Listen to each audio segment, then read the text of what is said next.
قال النبي صلى الله عليه وسلم إياكم والجلوس في الطريقات قالوا وما حقها يا رسول الله قال ورد السلام وغض البصر وأمر بالمعروف ونهي عن المنكر وكف الأذى رواه البخاري. Peygamberimiz sallallahu aleyhi ve sellem aytat, sizler joldorda olturudan saqtangıla deydi. Joldorda olturu albagıla. Adam basa turgan jolda çoğulup turup alıp, çoğulup olturup alıp, anday mamile kılbagıla. Anın akısını vermeyince dedi. Akısını versenger anda bola verir. Akısını verbesenger jolda turbagıla dedi. Ana sahabalar soruştu, Allah'tan elçisi joldordun akısı kanday bolat?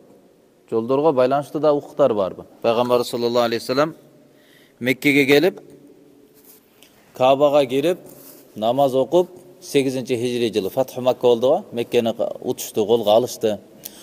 Anan Kabe'nin içine girip namaz okugan. Girip çıktı. Çıkkandan keyin sahabalar aytat, uşul Kabe'nin içinde düştübü, je çıkkandan keyin düştübü, je aga çeyin uşul ayat düştübü, biz oşonu bayqabay kaldık deydi da. Peygamber sallallahu aleyhi ve sellem çıkıp gele jatıp ele uşul ayatты okugan. Addul amanat ila ahliha, o imandılar amanattardı öz eğlerine ada kılgıla jetkirgile degen ayatты okup çıkkanda. Yani dünya negiz oşol. Jaşo din uşul ar bir жерден özünün akısını verip kalı. Amanatты tapşırıp kalı. Ditoka ayalыңыздын akısı, ata-enеңиздин akısı, bala çakanın akısı emес. Peygamber sallallahu aleyhi ve sellem aytat, joldun dele akısı var, şu jol akısını ada kılbasaң, joldu koldanbay ele koy. Jolda baspay ele koy, al jakta oturbay ele koy, ana akıсын berбесең. Ошондой эле аялыңдын акысын бере албай атасыңбы, анда не алып жүрөсүң деген эле маселе да. Балдардын акысını бере албай атасыңбы, кайсы бетиң менен ата болуп жүрөсүң. Мечиттин акысын бере албай атасыңбы, анда неге мечитке келип атасың? Демек акысын бериш керек экенбиз да. Деген сөз айтылганда пайгамбарыбыз сахабалар сурашты, Алланын элчиси акылары кандай болот десе, пайгамбарыбыз саллаллаху алейхи ва саллям укуктарын айтып баштады. Варадус салам. Некен саламга жооп кайтаруу дейт.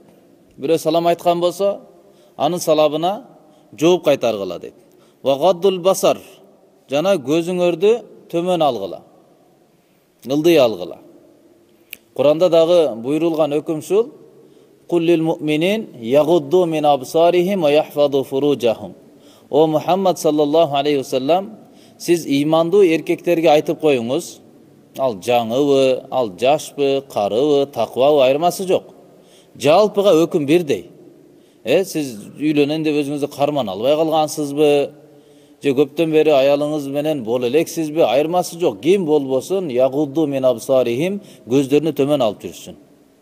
Көрүп алып туранан сактасын эмес, көздөрүн төмөн алып жүрсүн, көз түшпөй тургандай кылсын.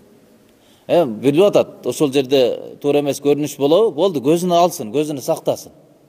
Деген буйрук Аллах субхана ва таала ачыктан ачык Кур'ан-ы Каримде өкүм берген. Ошондон иншалла жолдун өзгөчө азыркы учурда акысы не экен? Көздү сактоо. Арам нерселерден сактоо. Намахрамдар, уятсыз нерселерден сактоо. Бирөөлөрдүн уяттуу жерлерини көрүп калуудан сактоо. Аял кишинин жүзү эки колунан башка жерлерине кароо арам болуп эсептелет. Жүзүнө, колдоруна тааныш үчүн бир жолу карап койсо болот. Ким экендигини билиш үчүн бир карап. Бир карашың сенин пайдаңа, экинчи карашың сенин зыяныңа деген пайгамбарыбыз. Yani bir karaганга адамдын кажети түшөт. Bir жолду карап, ким келип атат, не болуп атат, bir көрдүңүзбү, болду кайра. А башка дене мүчөлөр бир жолу да караганга уруксат жок. Арам, бир карадыңыз, болду, арамды карадыңыз деген сөз. Арамды карадыңыз деп. Bir жолу бирөө медресенин алдынан өтүп калат экен да, келинчеги мененчи. Медреседе билесиздер, китеп окуганда усул деп коет, усулул фикх бар да. Ошондон кыяс эрежелер бар, салыштыруу деген эрежелер бар да. Мисалы Аллах Таала хамырды арам кылды, бирок бүгүнкү биз ичип аткан арак эмес да. Хамыр ал вино сыяктуу жасалган, ошону арам кылган. Бирок арам кылган себеби эмне? Мускир. Ал адамдын акылын ээлеп калат. Мухамаратыл акыл. Акылды ээлеп калат. Адамды өзүнүн акылынан кетирип коет, ошондуктан арам болгон. Демек кайсыл эле жерде, кайсыл эле нерселерди колдонуу, ичүү адамды акылдан кетире турган болсо, анда ал дагы арам да. Бул салыштыруу эрежеси деп коет да, салыштырат да. Бир нерсени бир нерсеге салыштырат. Анан тиги аялы менен кетип барат, айтат экен, медресеге жакындап калганда, сен бетиңди да тосуп ал, колуңду да тосуп ал дейт экен да, перчатка кийип ал депчи, колгап кийип ал депчи. Анан тиги неге өтүп барса колум ачык болсо эмне болуптур десе, айтат экен, жок, бул жерде окуган балдар окуп атканда салыштырышты билет депчи. Колуңду карайт, колуңду башка жакка салыштырат, анда башка салыштырат, ушинтип денеңдин бардыгына чыгарып алат деген экен да. Ошондон бияктан өтүп атканда колгап кийип алып өтүп кетчү депчи. Ошол сыяктуу адам баласы кээде ою башка жакка кетип калат. Дозволенный экен, жүзүнө карасаң болот экен деп тикителип тура берген болбойт да. Бир мындай тааныш үчүн эле карап кой. Тааныш үчүн эле бир карап коебуз, анан кийин көздү алып калыш керек. Уламалар айтат, эгерде адам баласы көзүнө сактай турган болсо, анда ушундай деңгээлде Аллах Таала имандуулуктун, рахатын, такыбачылыктын, ибадатка болгон адамды ушундай бир сугарып салат, аны дүйнө жүзүнүн шайтаны келип деле ал рахатты, ал иманды азгыра албайт, аны жүрөктөн урдай албайт. Эгерде адамдын көзүнү сактабай турган болсо, дүйнө жүзүнүн менмин деген шейхтери келсин, дүйнө жүзүнүн устаздары келсин, оолия заттары келсин, ал адамдын жүрөгүнү тазалай албайт. Эгерде көздү сактабай турган болсочу, көз сактаса ушундай нур ички дүйнөңүздө пайда болот, күндүн нуру дагы ал нурдун алдында алсыздык кылат да. Көзүңүздү сактабасаңыз ушундай бир ички дүйнөлөр бузулат, жаман ойлор келет, канча жакшы иштер дагы жанагы караңгылыкты кетире албай калат. Ошондон өтө чоң нерсе көздү сактоо жана кекиртекти сактоо. Эки нерсени сактасаңыз Аллага жетесиз. Дуаларыңыз кабыл болот, ибадаттарга тавфик, мүмкүнчүлүк берилет. Көбүнчө жакшы иштерди кыла албай калуунун кесепети көз сактабагандыктан болот. Көздү сактабайбыз, арам нерселерди карай беребиз, анан карасаң тахажжуд окулбай баштайт. Карасаң зикир колдон кетип калат, Куран бети ачылбай калат, жакшы иштерди кыла албайбыз. Эмне үчүн? Күнөө көбөйүп, жакшылыктын эшиктери жабылып калат экен да. Жолдун акысы жолдо басканда көздү сактоо. Арам нерселерден, уятсыз нерселерден көздү сактоо. Ва амрун бил маруф, жана жакшылыкка чакыруу дейт. Көрүп атсаңыз бирөө туура эмес нерсе кылып атабы? Адамды не кылыш керек экен? Ошо жамандыктан кайтарып, ва нахинанил мункар, ва каффул аза, жана башкаларга ыза жеткирбе дейт. Демек бирөөнү жамандыктан кайтарып, жакшылыкка чакыруу, бул дагы жолдун акысы болуп эсептелет. Жолдо баратасызбы? Ошо жерде туура эмес болуп атат, туура эмес деп айтыш керек. Мурда аксакалдар айтат эле, ачык эле айтат эле, андай болбойт, мындай болбойт деп. Өткөндө эле сапарга кетер алдында, кыскасы Гөгөлө жактан басып келе атабыз. Ал жерде экөө кучакташып алып турат жаштар, алдан өтүп келип атат аксакалдар, унчукпайт да. Башында келе атабыз, мындай көрүп калып. Аксакалдар өтүп кетет, унчукпайт. Анан карап, мурдакы аксакалдардын, азыркы аксакалдардын айырмасы деп коесуң да. Ошончо туура эмес нерсе болуп атат, унчукпайт, көрбөгөн адам сыяктуу эле, жок адам сыяктуу эле өтүп баратат. Алла сиз менен бизди дүйнөгө алып келген өзүбүзгө, чөйрөбүзгө, бүткүл элге кызмат кылуу үчүн, мээнет кылуу үчүн. Чөйрө деп эмне айтат? Сиз чөйрөсүз да. Сиз кандай болсоңуз ошондой. Пайгамбарыбыз саллаллаху алейхи вассалам да ушундай бир сыпат бар эле, пайгамбарда ушундай бир табият бар эле, кайсыл жерде пайгамбарыбыз болсо, анын тегерегинде туура эмес нерсе жок болуп кетет эле. Ушул жерге келип мисалы азыр олтурду, болду. Эч бир туура эмес нерсе сүйлөнбөйт, ушак болбойт. Бардыгы бир жакшы тартипке түшүп калат да. Көчөдө басып барата, болду. Көчө тартипке түшүп калат эле. Үйгө кирдиби, үй тартипке түшүп калат эле. Өздөрүнүн достору менен сахабалардын жолукканы чыкты, бардык достору тартиптүү болуп калат эле. Пайгамбарыбызда ошондой бир өзүнүн бир сүрү бар эле да. Ошондой сүр ар бир мусулманда болуш керек. Ар бир күнөө менен, мисалы Бани Исраил коому бар го. Бани Исраилдердин бузулушу эмнеден болгон десе, Пайгамбар алейхиссалам айтат, алар дейт, бирөө келип айтат эле, кайтарат эле күнөөдөн. Күнөөдөн кайтарбай коюп болгон эмес. Көргөн уятсыздыгы, көрүп аткан туура эмес шариатка каршы болуп аткан иштерден кайтарат эле. Ай, бул болбойт. Бул арам, буну кылба деп айтат эле дейт. Бирок эртеси күнү ал күнөөсүнү таштап коюп болсо, кайра эле эчтеке болбогондой, кайра эле жеп ичип, кадимкидей эле отуруп, кайра жолугуп, иштешип жүрө берет эле да.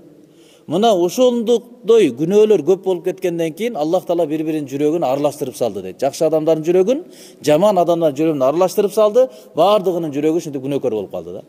Күнөө кылыш жеңил болуп калды. Адам ушундай бир күнөө кылат, бир сезгенесиң, эки кыласың, сезгенесиң, кыла берсең, сезгенбей каласың. Ал күнөө катары сага сезилбей калат. Кадимкидей бир жашоонун тартиби катары аны аткарып кетет. Жашоо ушул экен да, дүйнө ушул экен да, жумуш кылып атам да, шарт ушул экен да деп эле эл аккан арык менен чогуу агып кете бересиз да.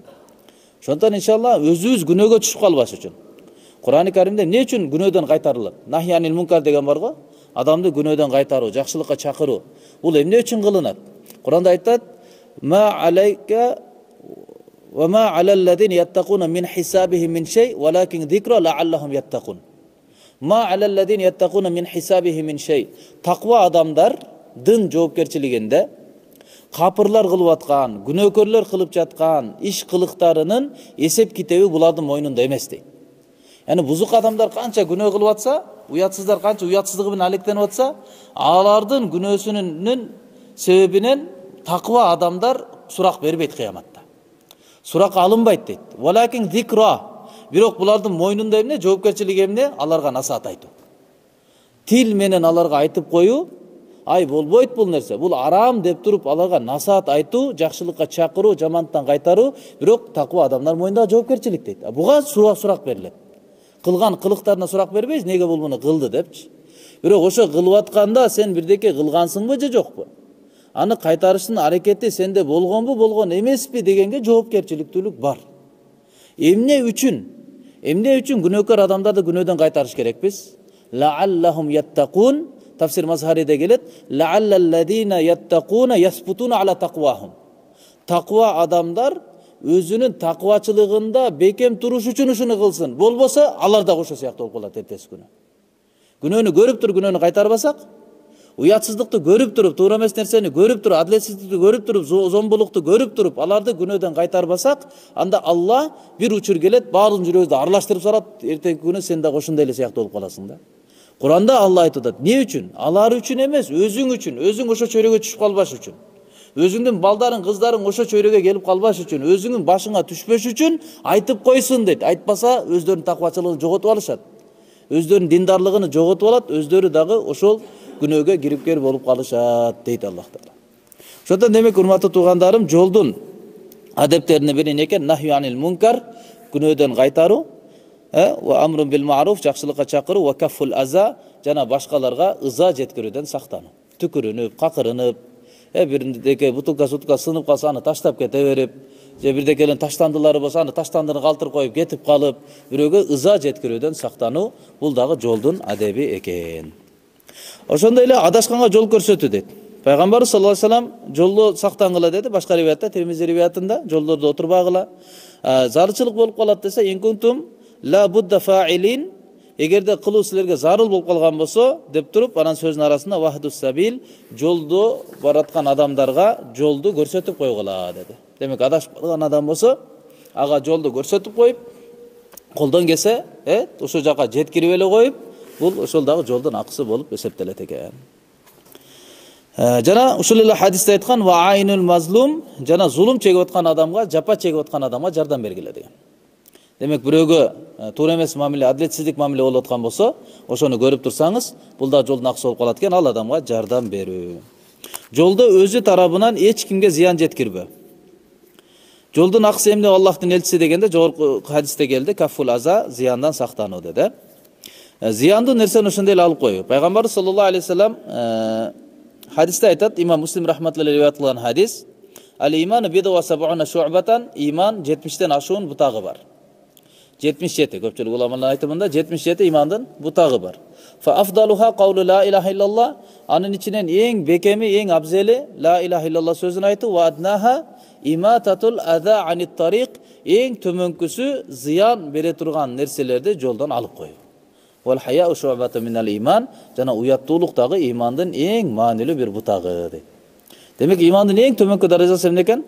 Ыза бере турган нерселерди жолдон алып коюу. Жолдо кетип баратасыз, өзүңүздүн мисалы бир домдо жашап аткан болсоңуз, ошо жалпы домго кире турган эшик ал сиздики, сиз өзүңүздүн эле баратаңыз сыяктуу тура. Ага ыза жеткирбеңиз, аны кагып же башка нерсе кылып, же давочуктарын бузуп, же ручкаларын сындырып коюп, эгер туура эмес нерсе кылып койсоңуз, сиз тараптан чектен ашып туруп бир нерсени бузсаңыз, ошол жерде канча домдо адам жашаса, ошонун баарына кечирим сураш керексиз. Же болбосо ордуна кайра коюп коюш керексиз. Эгер өзүңүз тараптан туура эмес иштетүүнүн кесепетинен бузулуп калган болсо, сынып калган болсо, анда адам жооптуу болуп калат. Ошончо адамдын алдында кыяматта жооп берет деген сөз. Ошондой эле жолдо дагы ыза жеткирип кое турган нерселер болсо, эмне кылыш керек экен? Аларды алып коюш керек экен. Ушул хадисти бизге окутуп атканда, Алла өмүрүнө береке берсин, устазыбыз Айткан эле бир досум дейт, Германияда иштеп келди дейт. Германияда иштеп келип, анан айтып калды дейт, Германия ушундай бир жетишкен мамлекет, ушундай бир жетишкен, несі жетишкен? Десем, ана айтты дейт, Германияда ушундай бир адам мисалы тамеки тартып бараткан болсо, жетишкен деген да. Тамеки тартып бараткан болсо, анан таштап койсо дейт, кокустан, байкабастан. Анда ошону келип туруп, таштандысын аркасындагы адам алат да, мусор урнасына, таштанды урнасына алып барып туруп таштап коет дейт. Ушунчалык деңгээлде жетишкен дейт да. Анан мага ушул хадис эске келди дейт. Анан айттым дейт, тууганым, сен кайсыл деңгээлди жетишкендин чеги деп атасың? Жолдо эч бир ыза жата турган нерсе жок, ыза бере турган нерсе жатпайт. Анын бардыгын адамдар алып коет. Кайсыл деңгээлде жетишкендин чеги деп атсаң, исламдын маданиятынын өнүгүүсүнүн биринчи тепкичи ошол жерден башталат да, эң төмөнкүсү ошол да. Пайгамбар саллаллаху алейхи вассалам айтып атат, жолдо ыза бере турган нерселерди алып коюу имандын эң төмөнкү даражасы деп атат. Эң төмөнкүсү ушунчалык деңгээлде болуш керек. Жок дегенде бирөөгө рахат жеткире албасаң, бирок ыза жеткирбеген аракетиң кыл да. Ыза бере турган нерселерди алып кой. Кыйынчылык туудура турган нерселерди жок кылып кой. Жөнүн эле өзүңдү баягы көк беттикке салып, жолго чыгып кетпе, муниципальный жерге чыгып кетпе. Өзүңдүн баягы заборыңды, дубалыңды чыгарып берип, кошунага башкаларга кыжалаттык туудурба. Кысасы жолдон сен тараптан дагы, башка тараптан дагы ыза жеткире турган нерселерди алып кой. Бул имандын эң төмөнкү даражасы. Бисмилла дегенде иман ошол жерден башталат дейт. Ошондой эле жолдо дарат ушатпа. Пайгамбар саллаллаху алейхи вассалам айтты, иттакул лаанайн. Эки каргышка себеп боло турган нерселерден сактангыла деди. Ошонун бири ятахалла фи тарикин нас ау фи зиллихим, адамдардын жолунда же көлөкөлөй турган жерлеринде зара ушатуу деди. Мындан сактангыла деди. Себеби каргашка себеп болот. Башкалардын каргышына себеп болуп каласыңар, бул нерседен сактангыла деген. Ошондой эле үрп адатка жат келген, туура келбеген иштерден дагы сактануу. Жолго байланыштуу өкмөт эрежелерин дагы сактоо. Пайгамбар саллаллаху алейхи вассалам айтат Бухари риваятында, исмау ва атиу ва инстамил алейкум абдун хабашиюн уккула, яни баягы мамлекет башчы, иш жоопкерчиликтүү адам эмне деп буйрук чыгарган болсо, исмау уккула ва атиу, жана моюнда сунгула, ва инстамил алейкум абдун хабаши, эгерде бир эфиопиялык кара негр силерге үстөмдүк болуп, силерге башчы болуп шайланып калган болсо дагы, ким башчы болсо дагы ага көз карандысыз, анын чечимини силер кабыл кылгыла деп, мындайча айтканда, өкмөттүн мыйзамы менен шариатка каршы нерсеге буйрумайынча эсептешип жашагыла деген кыяматка чейинки пайгамбар алейхисаламдын жолдомосу. Ушул маанидә толтура хадистер келген. Яны мыйзамдыга да эске алып жашаш керек. Негизинен тагдыр дегени Аллах Тааланын ченеми. Ошол ченемге байланыштуу адам үч түрдүү мамиле кылат. Бири, биз аны өзгөртпөйбүз, моюн гана сунабыз. Экинчиси, аны жакшыртууга өкүм берилгенбиз. Үчүнчүсү, аны эске алууга буйрулганбыз. Моюн сунабыз, эчтеке кылбайбыз дегени, мисалы, эркекпизби же кызбызбы? Пол, адамдын жынысы. Кандай болсо болду, моюн сунуш керек да бул жерде. Кайсыл улуттасыз, моюн сунуш керек. Ата-энеңиз тагдырда ким? Буга моюн сунуш керек. Булар өзгөртүлбөйт да. Кандай жаратылыштасыз, моюн сунуш керек. Алар өзгөртүлбөш керек. Тагдыр буга моюн сунууга гана өкүм буйрулганбыз. Экинчи тагдырдын түрлөрү бар. Аллах коюп койгон ченем, тагдыры Алланын. Бирок биз аны жакшыртууга өкүм берилгенбиз. Тагдыр ушул экен деп жүрө бермей эмес да. Ооруп калдыңызбы? Айыккандын аракетин кылыңыз. Тагдыр ушул экен, Кудай Таалам чекеме жазганды көрөмүн да деп жүрө бермей жок. Аны айыктырыш керекпиз. Алсызсызбы? Күчтөнүп, кубаттаныш керек. Зээниңиз начарбы? Зээн күчөйткөн аракетин кылыш керек. Эчтеке билбей түшүнбөй атасызбы? Окуп көбүрөөк аракеттениш керек. Алдыңыздан унаа келет атабы, тагдырдагы нерсе болот экен эмес, качыш керек, өзүнү сактап калыш керек. Суук болуп кетет атабы, калыныраак кийиниш керек, тагдырдагы нерсе көрөбүз эмес. Экинчи түрдүү тагдырлар аны оңдоого, жакшыртууга өкүм берилген тагдырлар бар да. Үчүнчү түр эске алабыз. Кандай, мисалы, өйдөдөгү нерсе ылдыйга түшөт экен, тартылуу күчү бар экен. Кудай Таалам ошондой тагдыр коюп коюптур, ошондой ченем коюп коюптур. Буну эске алыш керек.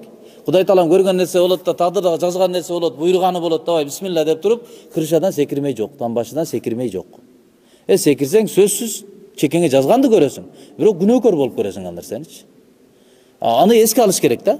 Ошондой эле кайсыл жерде эгерде мисалы мамлекет тараптан, гаилер тараптан, мисалы майы тараптан не болду? Ченем коюлду. Өлчөндө бул жерден уна келсе, канча ылдамдуулукта келсе, бул жактан адам чыгып калса, токтой калат. Канчада келе турган болсо, адам чыгып калса, аны сүзүп кетет. Бул жер кандай жер? Адам жашайбы, жашабайбы? Айбандар, жандыктар өтөбү, өтпөйбү? Ошонун баарын эске алдыбы? Ошол эске алган нерсени бу тагдыр деп коет да. Ченем, Алла Таала койгон нерсени ченеп туруп бизге берди да. Мындай жүргүлө, мындан өткөтпөгүлө депчи. Ошону эске алыш керек болот. Эске албай туруп, мисалы 60 деген жерден сен 100дө баратып, алдыңан бир адам чыгып калса, кокус, аны кокус сен сүзүп алсаң, мен кокустуктан адамды өлтүрүп алдым деп айтпайсың, атайын адамды өлтүрдүм деген статьяга киресиң. Шарият боюнча шарият айтат, шариятта 5 түрдү бар, өлтүрүүнүн 5 түрү бар. Ошонун ичинен сен атайын өлтүрдүң деген сага чечим чыгарып берет. Сен Алла койгон тагдырды эске алган жоксуң да. Яни тагдырдын тагдыр Алла Таала чекеге жазыптыр. Бирок сен аны эске албай койдуң. Алла Таала эмне сага буйруган болсо, ошол нерсени эске албай койгондон атайын эле өлтүрдү деген нерсе болуп калат да. Ошондуктан не кылат экенбиз? Жолго байланыштуу өкмөт эрежелеринде сактоо бул ислам шариятынын адеби болуп эсептелет, иншаллах. Жана ошондой эле мечиттерге келгенде, жалпы эле элден суранышта, мечитке келгенде, жумага келгенде өзгөчө. Өтө көп чогулуштарда сөз болот, гай кызматкерлер кайра суранышат, мэриядан суранышат. Өтө тартипсиздик да. Мечитте кандай бул жерде сапта тизилгендей, ошондой эле сиз менен биздин унабыз дагы сыртта тизилиш керек да. Жашообуз ушу намаз сиз менен биздин жашообуздун бул стандарты. Намаздай биздин жашообуз болуш керек. Намаз бул адамды динге тарбиялайт.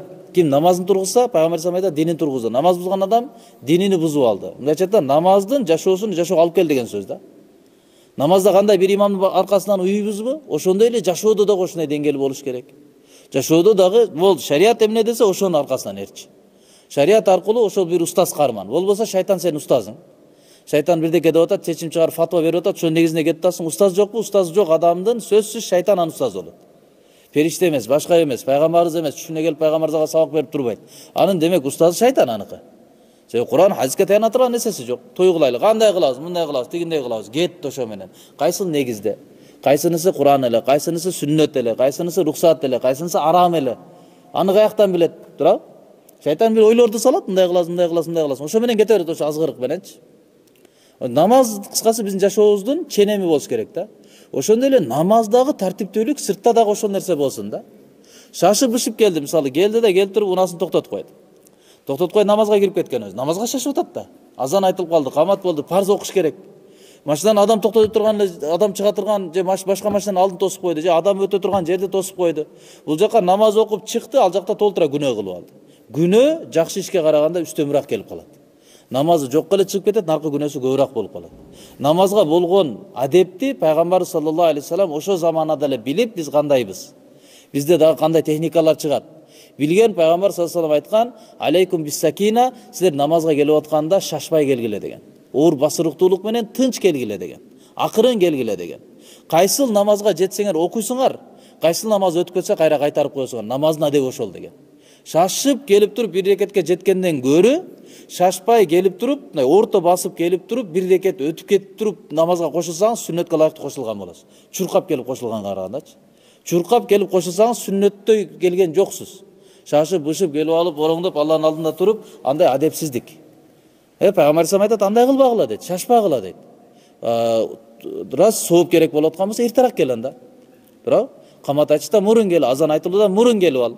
Анан кийин жок, анан шашып калдык, сооп керек деп алып турайлы, анан жолго эле машинаны токтотуп коюп, же тартипсиз эле токтотуп коюп, же дагы ал жакта волонтер айтып атса, аны менен кайша сүйлөшүп, аны менен урушуп кетип, мен намазга кирип атам, гаишниктер токтотуп калса, сен түшүнбөйсүңбү, мешитке келип атпаймынбы деп, аны менен кыйкырышпастан, эртерээк келип туруп аракет кылыш керек. Эң жакшысы жума намазга жөө басып келген. Жөө басып келсеңиз, ар бир кадамыңызга 100 000 жылдын, шундай эле, 100бү? 100 100 жылдын сообу берилет, күнөө кечирилет, даража көтөрүлөт. Yani ulamalar aytat, dastaverni kelgen, sahih kelgen hadislerden soğupturdu bayandalgan, cuma namazga üyden gusul alıp turup, erterek jö basıp kelgendi, soğubuna başka soğup görgen jokpuz deydi. En köp soğup bayandalgan da, cuma namazga jö geliş. Koldan kelse negизи ошону кылыш керек. Аны үчүн жок дегенде үйдөн келе албадыңыз, алыста жашайт экенсиз. Алысыраак токтоп коюң, жөө келе бериң бияка. Туурабы? Ошо ниетте.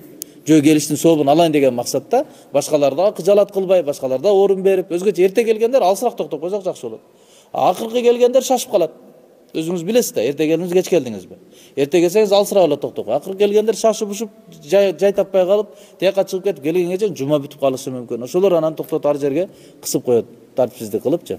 Ошо иншалла бар жерде тартиптерди, адептерди сактаганын аракетин кылалы иншалла. Жашообузда дагы адеп болсун.